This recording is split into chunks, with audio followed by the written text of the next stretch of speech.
बात है 80-89 की। एक ऐसा लड़का जिसने शुरुआत बहुत ज़ीरो से करी थी। ना उसके पास कोई बैकअप था, ना ही उसके पास कोई लग्ज़री होटल था, ना ही उसके पास ज़्यादा पैसे थे। बस सपना था कि एक बड़ा होटल, लग्ज़री होटल बनाना है।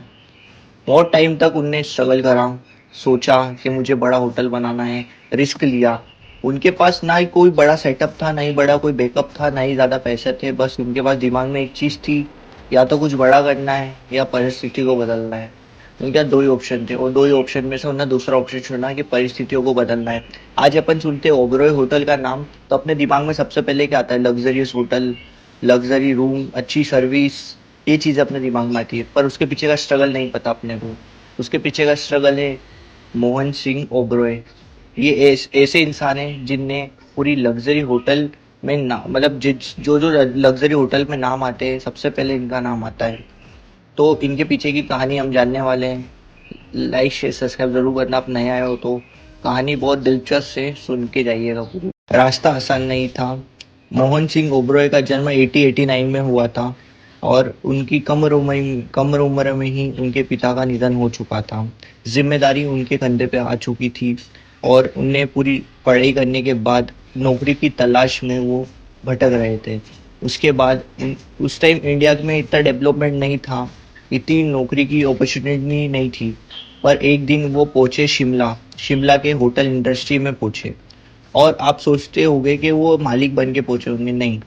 शुरुआत हुई थी एम्प्लॉय से। एम्प्लॉय बन के पहुंचे, उनने वहाँ कुछ टाइम काम करा। हमें लगता है कि कोई भी इंसान कोई भी बिजनेस शुरू करने से पहले उनके पास बहुत सारा बैकअप होगा, बहुत सारी अपॉर्चुनिटी होगी, इसके बाद ये ऑप्शन है। पर ऐसा नहीं था उनके पास। उनने स्टार्ट किया था बिल्कुल एक एम्प्लॉय से और उसके बाद उनने सफ़र स्टार्ट करा और वहाँ से उनकी लाइफ बदल गई। उस टाइम शिमला में बहुत ही फेमस हिल स्टेशन था। वहाँ बहुत सारे टूरिस्ट, गेस्ट और बहुत सारे लोग आते थे घूमने के लिए। तो उस टाइम जब मोहन सिंह ओबरॉय ने वहाँ एम्प्लॉय बन के काम किया, तो उन्हें एम्प्लॉय बन के नहीं सोचा। उनने सोचा कि यहाँ का सिस्टम काम कैसे करता है, यहाँ के स्टाफ काम कैसे करते हैं, जब टूरिस्ट आते हैं उनको क्या पसंद आता है, कैसे वो ज़्यादा पैसा देते हैं, कैसी सर्विस होती है, स्टाफ कैसे काम करता है। इन चीज़ों को एक्सपीरियंस करा, इन चीज़ों को ऑब्ज़र्व करा। उसके बाद उनके दिमाग में बहुत लोग काम करते थे स्टाफ में, पर वो सैलरी को देखते थे। मोहन सिंह ओबरॉय ने सैलरी को ना देखते हुए एक ऐसे मौके की तलाश करी जिन्हें उनकी लाइफ बदल दी।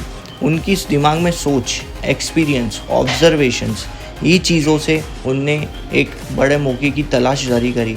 उस तलाश में उनके पास एक मौका आया जिसने उनकी लाइफ बदल दी। तो फ़र्क यही रहता है कि आप कहीं पे भी जॉब कर रहे हो, पर मौके हर किसी के पास आते। उनके पास भी एक मौका आया। धीरे धीरे मोहन सिंह ओबरॉय ने अपनी पकड़ मजबूत करी, पर उनकी अंदर से इच्छा नहीं थी नौकरी करने की। उनका सपना था कि उनको बड़ा बिजनेस डालना है, एक होटल बिजनेस डालना है। पर वो एक मौके की तलाश में थे। फिर आया एक टर्निंग पॉइंट। उस टाइम उनके पास बड़ा रिस्क लेने के अलावा कोई चांस नहीं था। एक टाइम आया जब उनको ज़्यादा से ज़्यादा पैसे लगाने पड़ते थे। मतलब उनके पास एक अपॉर्चुनिटी आई थी कि आपको इन इन चीज़ों में होटल डालने के लिए पैसे चाहिए। पर उनने उस टाइम थोड़े पैसे इकट्ठे कर रखे थे। पर कहते कि जब रिस्क जब लो जब आपके पास ज़्यादा पैसे हों। पर उनके पास ज़्यादा पैसे नहीं थे, उनके पास कुछ ही पैसे थे, पर उनने रिस्क लिया। बोलते ना कि एक रिस्क पूरी लाइफ चेंज कर देता है। तो उनके साथ यही हुआ, उनने रिस्क लिया। पर उनके पास समझ थी, एक्सपीरियंस था और उनको पता था जब कस्टमर आता है तो स्टाफ को कैसे मैनेज करना है, सर्विस कैसे देनी है, क्लीननेस कैसे देना है। और उनको हर चीज़ का एक्सपीरियंस था, ऑब्ज़र्व कर रखा था। तो उनको पता था कि होटल को कैसे मैनेज करते और कैसे चलाते। एक होटल को ऐसा नहीं है कि आप सिर्फ रूम बेच रहे हो, नहीं। कस्टमर को क्या डिमांड है, कस्टमर क्या ज़्यादा पैसे देता है, यही चीज़ें उनने ज़्यादा देखा और इस चीज़ पे उनने अप्लाई करा। उसके बाद धीरे धीरे मोहन सिंह ओबरॉय ने अपनी हर शहर में एक होटल खोलना स्टार्ट किया और धीरे धीरे धीरे एक एम्पायर खड़ा कर दिया। अगर जब भी उनका नाम ओबरॉय होटलों में लेते हैं, अगर आपके दिमाग में कभी भी ओबरॉय होटल आता है तो आपके दिमाग में सबसे पहले यही चीज़ आती है, लग्जरी होटल, लग्जरी सर्विस और एक अच्छा होटल, एक अच्छे रूम एंड क्लीननेस, एक सर्विस अच्छी। तो आपके दिमाग में हमेशा ही चीज़ आती है लग्जरीज होटल। पर क्यों आती है, इसके पीछे का सीक्रेट क्या है? उसके पीछे का सीक्रेट है कि मोहन सिंह ओबरॉय को ये एक्सपीरियंस था उनके पास ना ही शुरुआत में पैसे थे, ना ही एक्सपीरियंस था, ना ही उनके पास एक ऐसी कुछ बैकअप था, ना ही उनके पास ज़्यादा अपॉर्चुनिटी थी। पर अपॉर्चुनिटी उनने बनाई, उनके पास मौके हर किसी के पास आते हैं, उनके पास भी एक मौका आया, उनने उन मौके का फ़ायदा उठाया और उस मौके का फ़ायदा उठाने के बाद वो सक्सेसफुल कैसे हुए?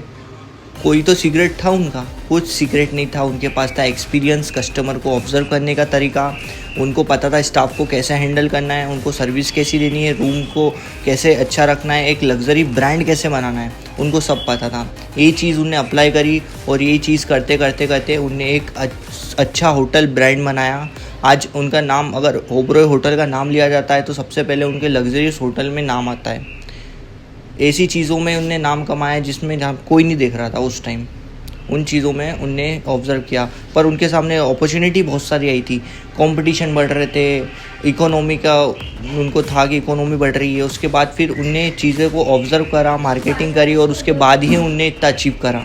सक्सेसफुल इंसान हर किसी को अच्छा लगता है, पर जब वो स्ट्रगल करता है, जब वो मेहनत करता है, जब वो किसी को अच्छा नहीं लगता। बनी हुई लग्जरी होटल सबको अच्छी लगती है, पर जब वो बन रही थी, जब वो किसी को अच्छी नहीं लग रही थी। तो ये ओवरनाइट सक्सेस नहीं है, ये सालों की मेहनत है, सालों का एक्सपीरियंस है, सालों तक हमने हर चीज़ को सेक्रीफाइस करा है, हर चीज़ को पैसे जोड़ जोड़ के उनके पास मौका आया जब भी उन्हें अपॉर्चुनिटी का फ़ायदा उठाया। तो आप सक्सेस को मत देखें, उनके पीछे की मेहनत को देखें, जब उन्होंने कितनी मेहनत करी, कितना स्ट्रगल करा है। एक छोटा सा एम्प्लॉई और लग्जरी होटल तक ब्रांड बनने में उनको कितना टाइम लगा, कितने साल लगे, कितनी साल की मेहनत लगी, कितना ऑब्जर्वेशन लगा और कितना विज़न लगा। वो चीज़ों को ऑब्ज़र्व करिए, उन चीज़ों को देखिए। आप भले अभी आपके पास एक छोटी शॉप है, छोटी नौकरी है, छोटा बिजनेस है, तो ये मत सोचिए कि आपका लाइफ वहाँ ख़त्म हो गई, कहानी वहाँ से शुरू हुई है। आप बड़ी चीज़ करिए, बड़ी चीज़ में हाथ डालिए, रिस्क लीजिए। रिस्क में देखिए, रिस्क लेते हैं जब भी आपके लाइफ में बहुत सारी अपॉर्चुनिटी आती है, तो रिस्क लेना बहुत इंपॉर्टेंट है। उनने रिस्क लिया, उनके पास कोई अपॉर्चुनिटी नहीं थी, ना ही कुछ खोने को था, ना कुछ पाने को था, पर उस टाइम उनने रिस्क ली, जब भी वो इतना अचीव कर पाए, इतना मेहनत कर पाए। तो मौके हर किसी के पास आते हैं, फ़ायदा उठाना आपके हाथ में। तो आप भले भले छोटे बिजनेस में हो, छोटी जॉब कर रहे हो, छोटा कुछ कर रहे हो, इसका मतलब नहीं कि कहानी ख़त्म हो गई। कहानी यहाँ से स्टार्ट हुई है, आगे फ्यूचर में आपको और भी कुछ करना है। तो ये आपके विज़न, आपके एक्सपीरियंस और आपकी मेहनत बोलेगी, तो करना नहीं करना ये आपके हाथ में। अगर वीडियो अच्छी लगी हो तो लाइक से सब्सक्राइब ज़रूर करें। इस तरह की मोटिवेशनल वीडियो और आपके लिए लेके